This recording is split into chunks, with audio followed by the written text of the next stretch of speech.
Hi friends, आज fish कढी करूया। हा मासा आहे सौंदाळा। आमच्या कोकणात ह्याला सौंदाळा म्हणतात। तर प्रथम खोबरं घ्यायचं आहे, ओलं नारळाचं,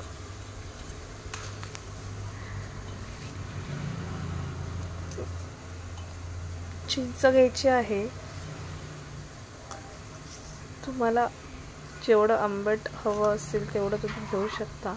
त्यानंतर जिरं, हळद, मिरची पूड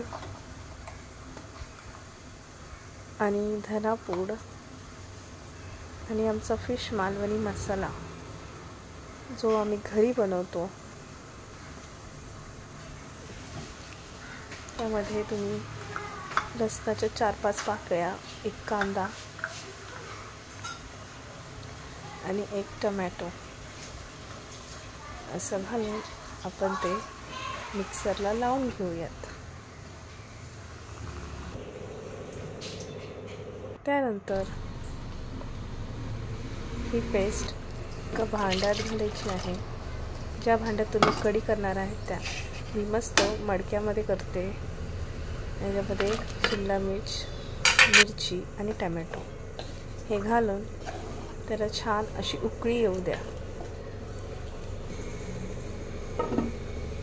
आता ह्या मी शेपड्या बाजूला केल्यात, म्हणजे टकल्यांची कढी करता येते आणि शेपडे फ्राय करता येतात। तर ही माझी कढी बॉईल झालेली आहे, मस्त उकळत आहे। आता आपण ह्याच्यामध्ये मासे घालूयात। माशांना खूप छान चव असते। ह्याला सौंदाळे असे म्हटले जातात कोकणात। तुमच्या इथे काय म्हणतात प्लीज मला कमेंट करून सांगा। हे राहिलेलं पाणीही घालायचं आहे, त्याला जास्त चव असते। आणि हे चांगलं हळूहळू मिक्स करायचं आहे आणि ह्याला मस्त बॉईल होईल। जास्त वेळ शिजू नका, नाहीतर मासे कढीमध्ये गळतील। थोडंसं साखर घालायची आहे, थोडीशी तुम्हाला हवी असेल चवीसाठी, फक्त थोडीशी साखर घालावी लागते, कारण की एक नंबर टेस्ट येते त्याला।